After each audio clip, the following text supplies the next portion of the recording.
When a romance ends, it's best to go your separate ways. But some women can't move on.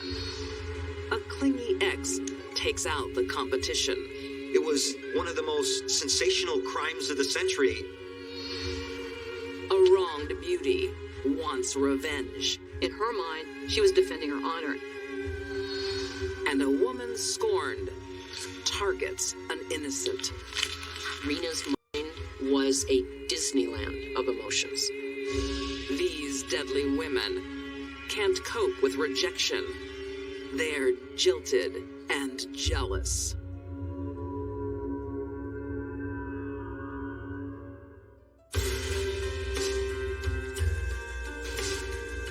Love triangles can be dangerous. Who is that? Oh, just a customer. For some people, jealousy can become an obsessive trait. In this case, it was deadly.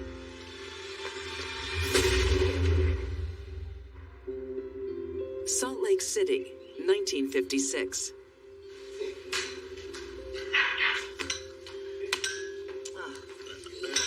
Jean Sinclair is an independent woman. Being the owner of a nursing home, she was in charge, and I think she was a person who liked to be in charge. King. Oh, hi, King. Hi, King. Good morning, subjects. Jean's no princess. She's king of her castle. This is Nancy. She was called the king primarily because whatever she wanted, she usually got. Now these are our resident card sharks. Despite her appearance, which in those days would be considered odd and perhaps scandalous, Jean did just fine. People trusted her.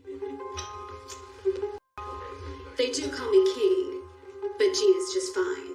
Jean's kind of type A personality actually fed her business sense. She was a hardcore businesswoman. This is our on-site beauty salon.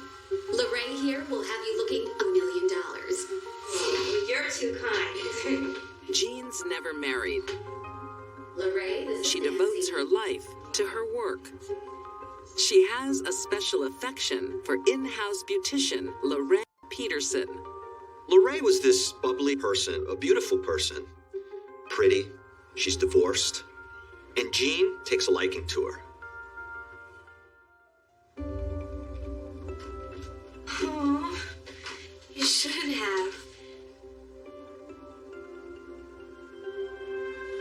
And it was love at first sight.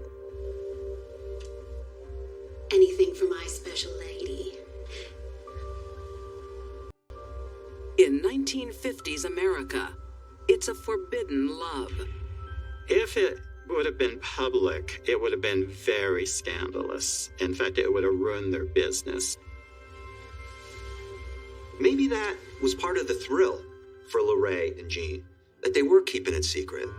Maybe that brought passion into the relationship.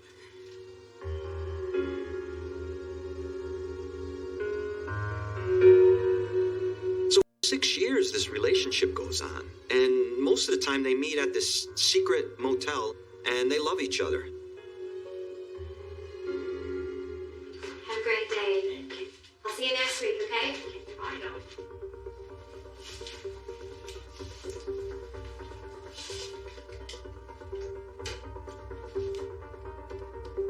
Jean's devotion never wavers. She's there when Lorraine needs her most. What's up, beautiful? I'm not gonna make rent this month.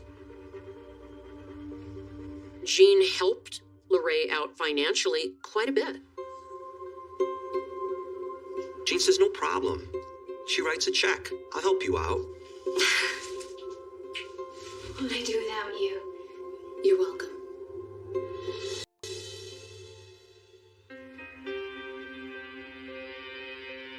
Stop it.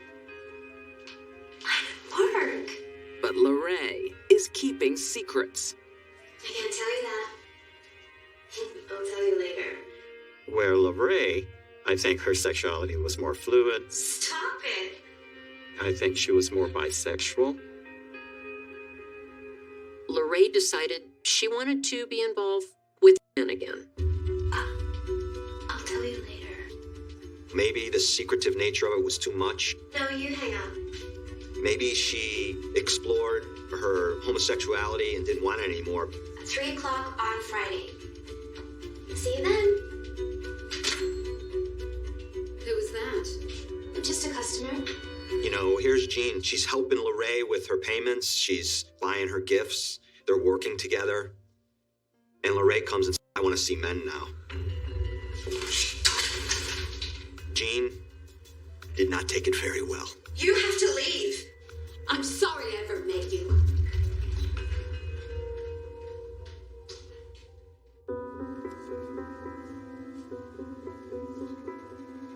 Jean soon realizes she can't live without Lorraine. Dearest one, I love you with all of me. I didn't mean it for a minute.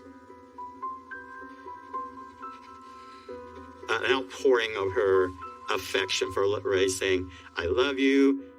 I want what's best for you. I don't care what you do with other people. I just want you back.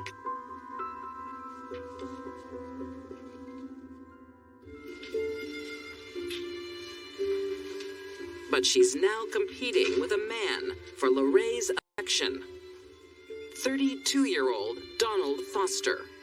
Don is like everything that Lorraine is looking for, really. He's a good man, and he's a charming man.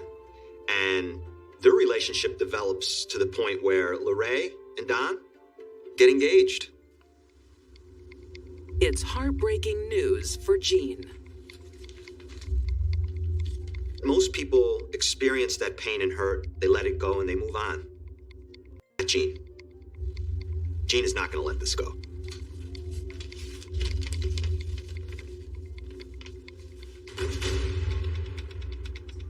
I mean, what part of her getting married doesn't she understand? When Lorraine became engaged to Donald, Jean went a little nuts trying to break up that relationship.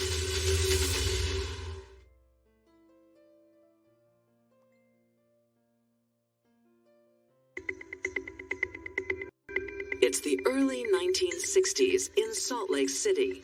Jean Sinclair has lost the love of her life, Lorraine Peterson, to a man. She wants her back. Hello? Lorraine, it's me. How are you? I'm fine. I was thinking we could have a drink tonight. Jean calls Lorraine and she says, hey, how you doing? Talk a little bit. She's nice. What are you guys doing tonight? The happy couple already have plans. We can't. Sorry, we're actually going to a movie. Lorraine says, oh, we're going out to dinner and then to a movie. Tells Jean exactly where they're going. Maybe she has moved on. Lorraine couldn't be more wrong.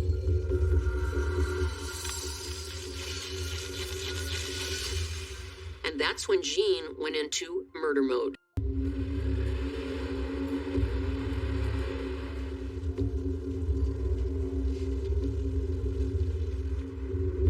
Jean drives to the parking lot. Because the cars are so close together, she has to squeeze in between them. And at even one point, she's on the ground. Crawling, creeping, like a hired killer.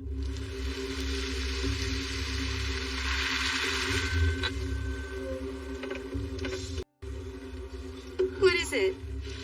I just keep thinking about that guy in the movie. It was a scream. At this point, Jean has passed the point of no return. She has to kill him now. She can't go back. She takes that double-barrel shotgun and points it directly into Don's face. And she pulls the trigger.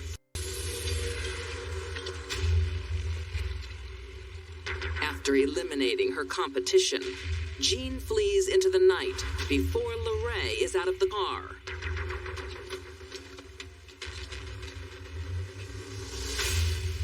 Oh God, she's killed him.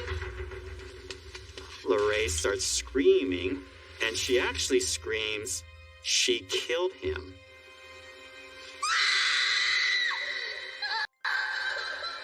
She knew in her heart what had happened. I just can't imagine her pain, her hurt. You know, Jean says she loved her. And what did she do? She took away the person that she loved. But Jean believes she's cleared the way for true love. If I get rid of Don, LaRae will come running back into my arms. This is like the delusional thinking of a psychopath. LaRae is in no doubt who killed her fiancé. The police soon find out about the affair, and they come calling to Jean. Take a seat. I'll stand. I can't imagine this will take long. There was no other person who could have killed Don Foster. When the police find her clothes, the game is over. Those clothes, they're all covered in grease and dirt and remnants of a crime scene, really. There's probably a lot of gunpowder residue somewhere on there, too. Jean's arrest captivates the nation. A case like this was scandalous. It was headline news every day. A woman who leaves her lesbian lover to go get engaged to a man, and that woman then kills the man. It was one of the most sensational crimes of the century, if you will. In 1963, Jean Sinclair is convicted of first-degree murder. She is sentenced to life in prison. For many people in the grip of a jealous rage, the only way to stop the pain they're in is to kill the source of the pain. Sometimes it's their lover, sometimes it's the other innocent party. 10 years later, Jean dies behind bars after suffering a stroke at the age of 56. During the trial, the prosecutor said to the jury, "The love between women is a jealous love, and hell hath no fury." It was very sexist and very correct.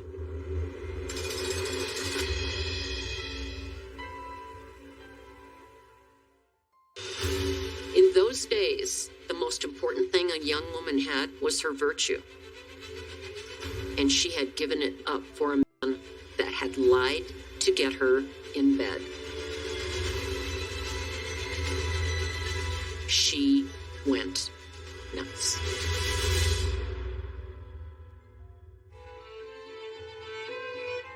In 1861, Las Vegas, New Mexico on the Santa Fe Trail is thriving. And 19-year-old Paula Angel is the toast of the town. She was conquistador background, very beautiful, long, dark hair, dark eyes, and alabaster skin. Paula was the it girl. She was beautiful, she was from a prominent family, and she had a lot of suitors. But none of them needs the approval of Paula's mother. Paula, give command. It's time of day.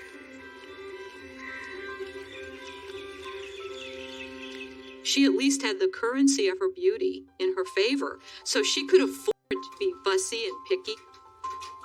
Until Mr. Wright comes along, Paula spends her days as a seamstress and her nights alone. You can have whoever you want. No man is good enough for Madre. Then, 22-year-old Juan Miguel Martin walks into Paula's life. Juan Miguel Martin was a very dashing young man. Can I help you? You can help me by letting me take you out.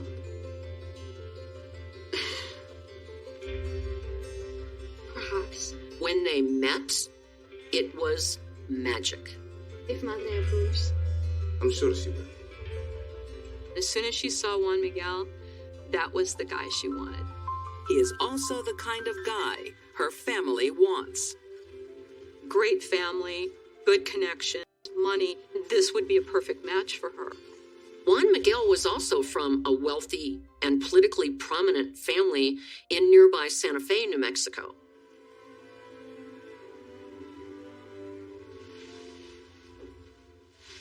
You know I'm saving myself. Oh, you are? In these times, marriage is a woman's best prospect, and Paula can't wait for Juan Miguel to pop the question. But he's got other priorities. But we aren't married. But we will be. Paula was under the assumption that he was going to marry her. She loved him more than anything. Paula's virtue is her most valuable asset, but she hands it over.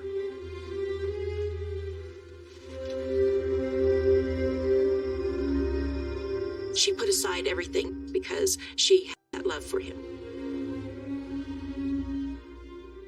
Can I tell Madre we are to be married? Soon. Very soon. Paula's gambling with her reputation. I've got business now. Juan Miguel now holds all the cards. In the Old West, without your good name, you had nothing.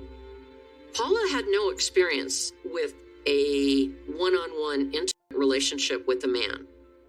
She thought all men were like her dad. Honorable. She was wrong. Despite his pedigree, Juan Miguel loved to walk on the wild side. He liked the ladies of the night. That's extra handsome. He hung out with prostitutes. Worth every penny. He went to some of the cantinas on the shadier side of town. Lying was very easy for him. And Paula was just the next notch on his belt.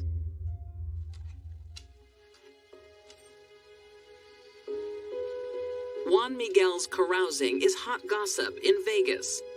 What have you heard? Word soon gets back to Paula. They were both well known in their communities, and everybody was whispering behind their back. Paula's just crushed. She thought that this was for real. She thought she was being courted for marriage, and he's being unfaithful in such a public way.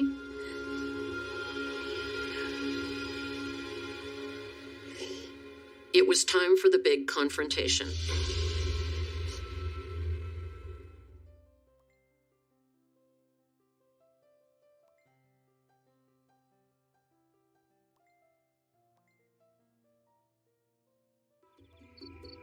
Las Vegas, New Mexico, 1861.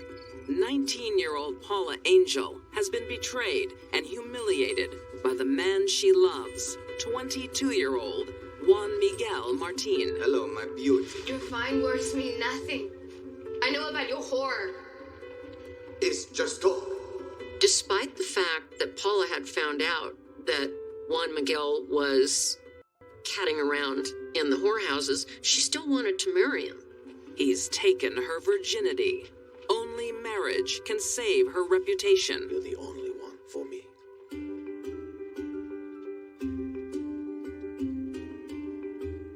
He knew exactly what he was doing. He was a player. How can I believe you? He's not ready to let her go yet. He wants this to be his call. This was a huge ego thing for him. Tomorrow, I'll see the priest for our wedding.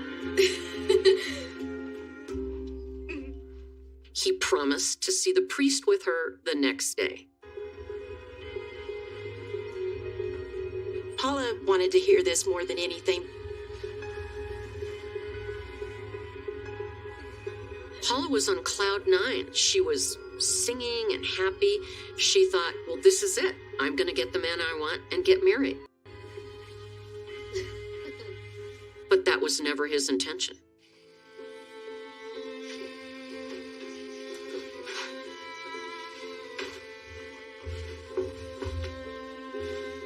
I miss you so much. I have missed you too.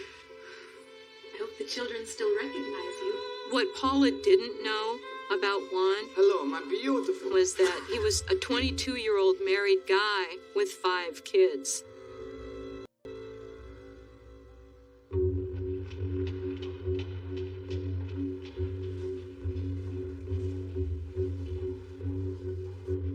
He said he'd be back.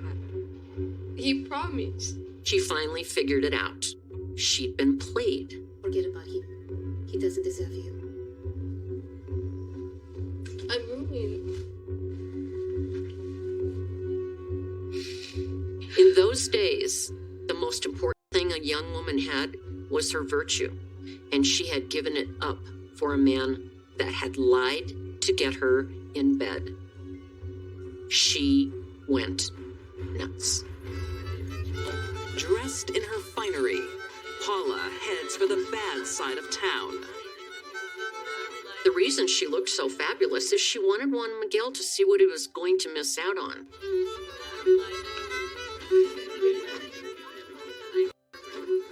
I think there was still just a little corner of her that hoped that this would all go away, that somehow it would be made right. Let us speak the truth. Will you honor your promise of marriage? So here are these two people from the most prominent families in town, outside of a saloon in a very bad area, and they're having an argument for everyone to see. I'm certainly not taking a plaything like you to my family. He told her in no uncertain terms that he had no intentions of ever marrying her. Juan Miguel leans in and says, You little fool. big mistake. Even a sweet girl like Paula can be pushed too far.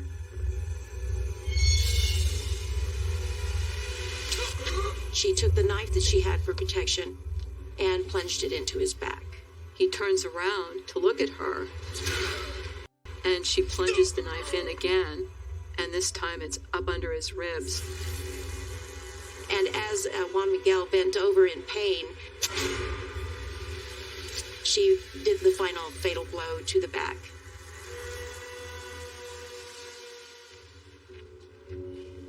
Paula makes no attempt to escape. In her mind, she was defending her honor. In the Old West, a scorned woman sometimes received leniency, but not when the victim is from a powerful family. Juan Miguel's family went to extreme lengths to see to it that Paula was convicted of murder. They hired a sleazy, dishonest lawyer, and they bought the judge.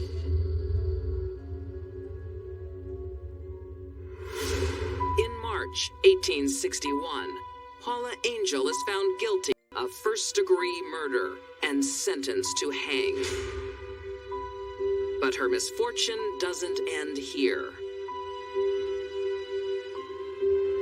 Her custodian, Sheriff Herrera, decides to make her final days hell. Paula Angel! You have only 12 days to live. The sheriff had a party with her emotions, teasing her, telling her every day, well, you've got 19 days left to live. You only have a few days to live. He was horrible, and he enjoyed it. She was becoming so nervous and so frail that they were afraid that she wouldn't survive to be executed. Paula survives long enough to become the town's entertainment. People used to make a day of it. You bring the kids, you bring the family dog, you come out with a picnic basket and you watch the hanging. Yeah, here.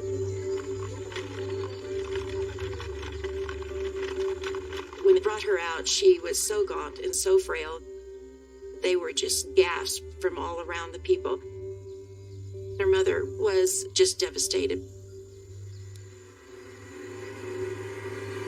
Breaking protocol, the vindictive sheriff doesn't tie Paula's hands. It's a terrible mistake as she struggles to free herself. You forgot to tie her hands. Didn't tie her hands? What's wrong with you? While she was kicking with her hands around her neck, trying to loosen up the noose, the sheriff came over and started pulling on her legs to make sure that she was going to have the full effect of the hanging. And when this didn't work, people in the crowd became enraged. Go get the carrot. It's Paula's chance to go free. There is an unwritten law in the Old West that if someone is hanged and they survive the hanging, that's it. They can walk away. It's considered an act of God.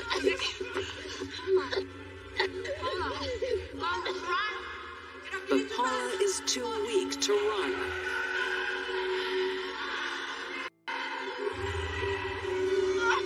Again, breaking protocol. The sheriff strings her up.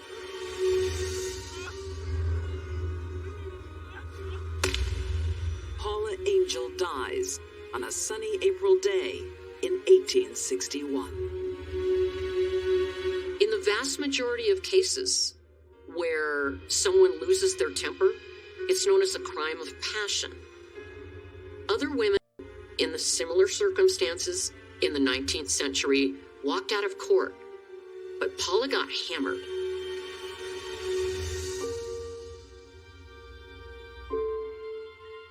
The rumor is that the cottonwood tree, where Paula was hanged, when the leaves change color, they don't turn to gold, they turn to blood red.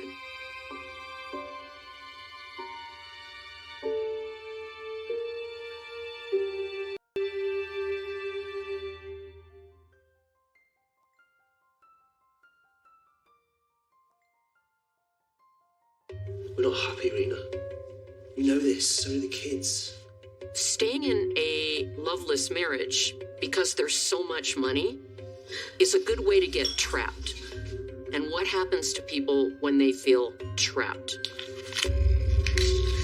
Nothing good.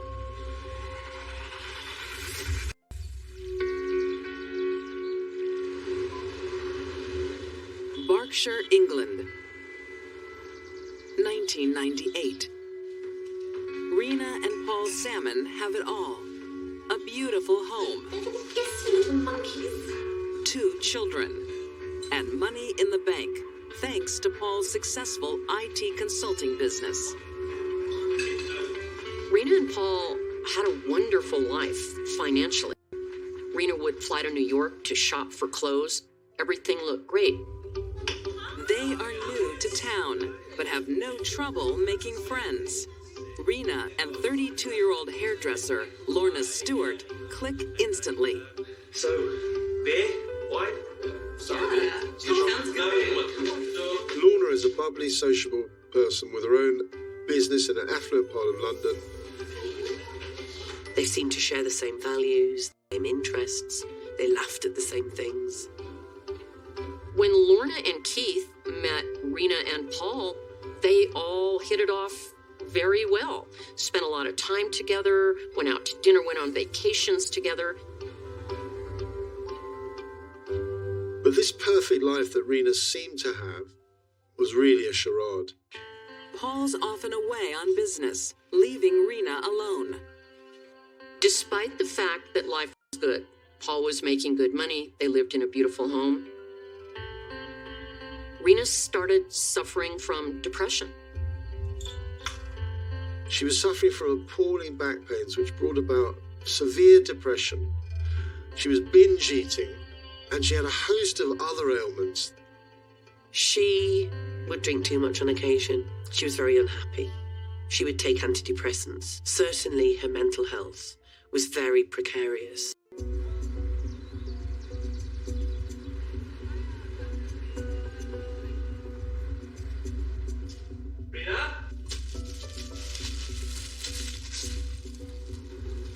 Paul often arrives home to chaos.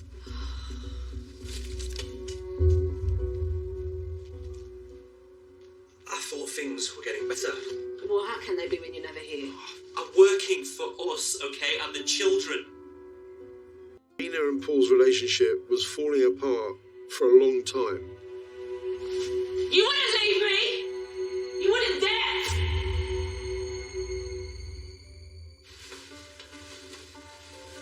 Rena turns to her new friend, Lorna. Is everything all right, love? Honestly, no. It's Paul. When you're in an unhappy marriage, the thing that can keep you going is a very good friend, is a close friend, is a confidant, a soulmate. He's always on at me, you know? Rena stopped sleeping so much, Rena stopped eating so much. I have no idea. Any consolation, Keith and I have troubles too. Lorna tries to reassure her friend that everything will be all right. But it won't be.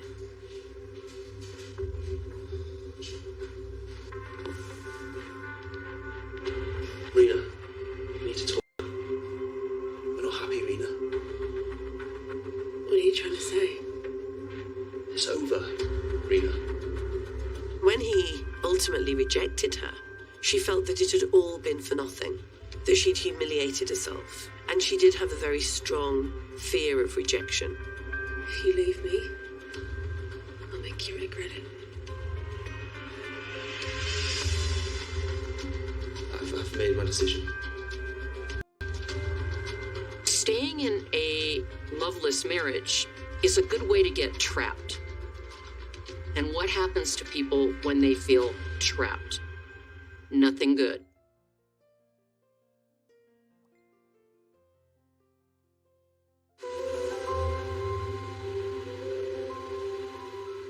In Berkshire, England, Rena Salmon is trying to save her marriage. With support from friend Lorna Stewart. You would not be able to assist you in that. I hope not.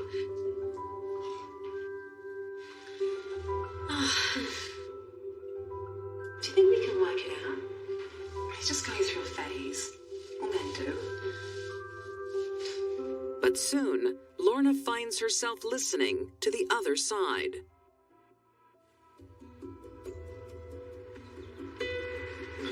Yeah, I wanted it to work.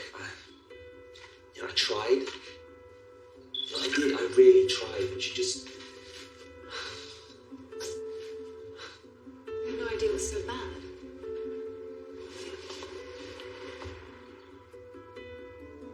Then, in a bizarre twist, Paul becomes interested in Lorna.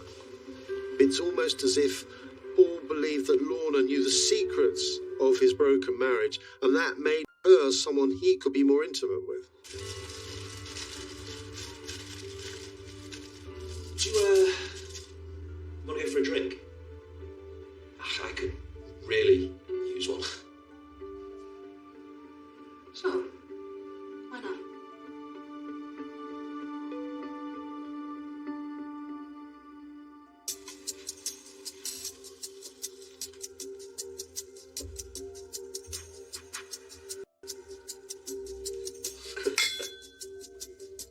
Paul decided that Lorna was the woman for him, and Lorna fell very hard for Paul.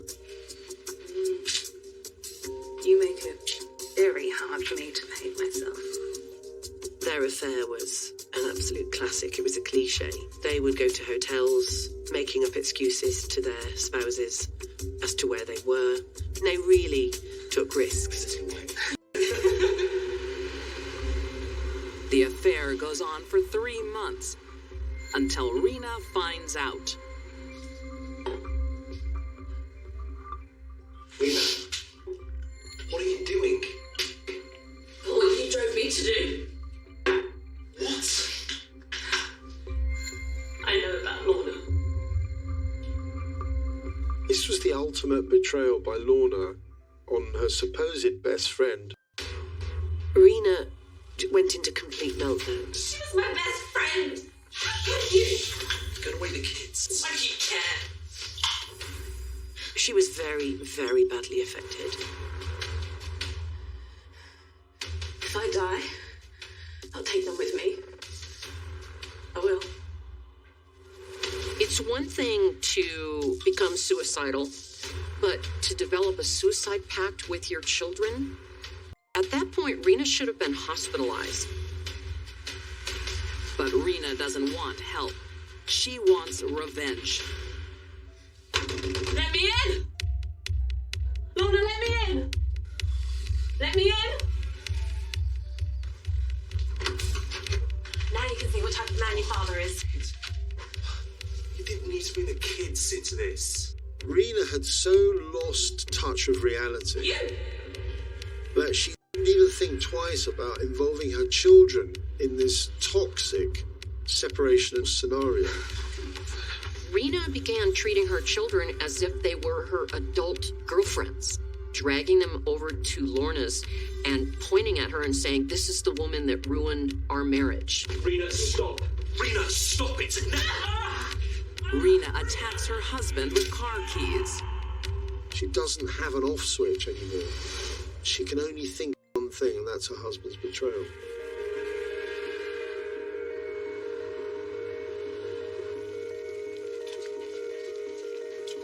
Lorna leaves her husband and settles in with Paul, They're both ready for a fresh start. I think I just felt a kick. Rena probably hoped that Paul would eventually come back. But when she found out he was going to be having children with Lorna, that meant the fantasy wasn't going to happen, and Rena couldn't take it.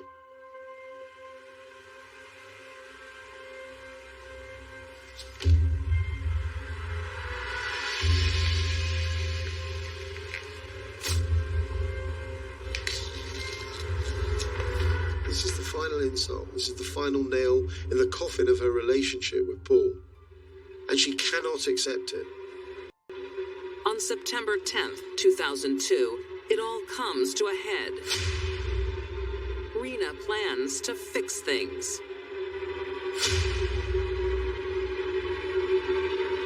When she finally decided the time was right to do it, you'd think she was getting ready for a big social event. She gets her best clothes and jewelry on.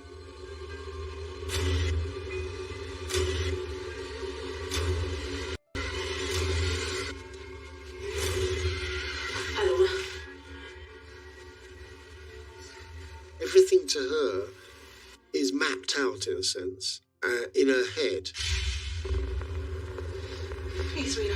And Rena believes not only that she is right, but that she has the right to do what she's about to do.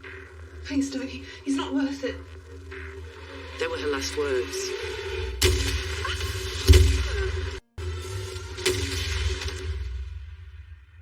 Not only did Rena get rid of her nemesis by killing Lorna, Lorna was pregnant. So for sure, Paul would not be enjoying a new baby with another woman. Rena sits down, gets out a packet of cigarettes, starts smoking. This is part of the normalness of that day for her. She then texted Paul, and she told him that she'd shot and killed Lorna. She was at the mountaintop at this point. The deed was done. Lorna was no longer around. She would not be having Paul's babies, and that's why she didn't run away. It's like, okay, take me. It's over. As she's arrested, Rena pleads confusion. I came here to shoot myself in front of her. Rena said she planned on killing herself very publicly.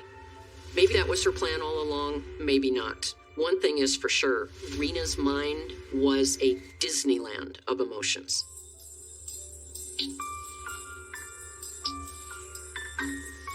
In 2003, Rena Salmon is convicted of murder and sentenced to a minimum of 14 years behind bars. Jealousy, depression, and drugs are a potent mix at any time. But for this woman on the edge, it became a license to kill. For Rena, the idea of a life without Paul was incomprehensible, and it caused her intense pain. By killing Lorna, she was eliminating the source of the pain. In 2016, Rena is diagnosed with a terminal illness and released early. The vast majority of people serving time in prison for murder are not dangerous. They had someone that they believed they needed to kill for whatever reason, and they will never kill again. Rena might be one of those people.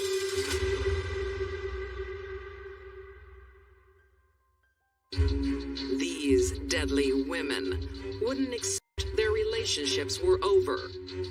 Jean Sinclair killed her lover's lover. Paula Angel slayed the cad who stole her innocence. And Rena Salmon gunned down her ex's pregnant girlfriend. All three should have walked away, but they were jilted and jealous.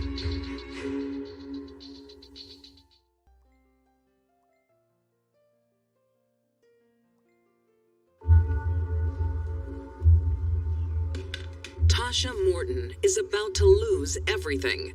She needs to think fast before one of her husbands, Mitch Kemp, claims custody of their daughter. Morning, babe. Maybe her newest husband, Greg Morton, can help. What is it?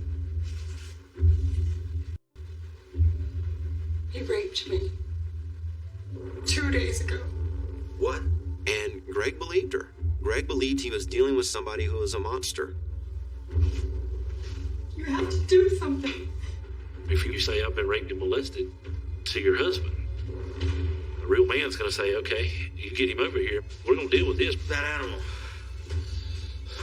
I'll kill him. She could come up with lies on the spur of the moment.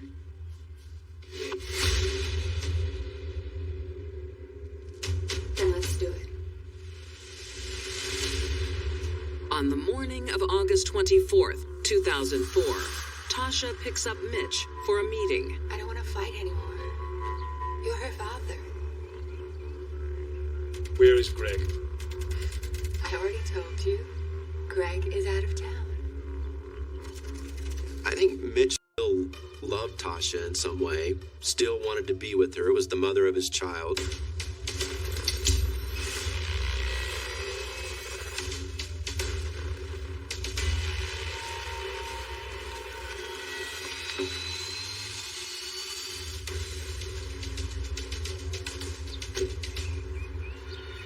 Tasha starts screaming. Shoot him!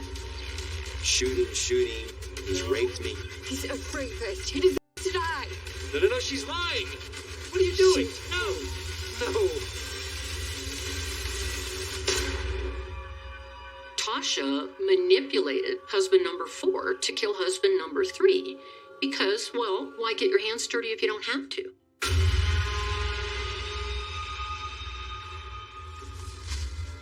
He shoots him 5 more times to make sure he's dead.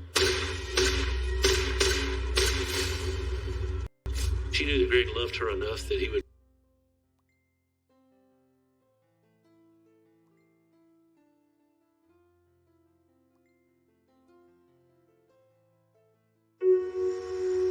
Nottinghamshire, England. 2015. Alicia Allen and Carl Bloxham are in a roller coaster romance. But at last, the wild ride might be coming to an end. Wow. Am I in the right house? Of course you are.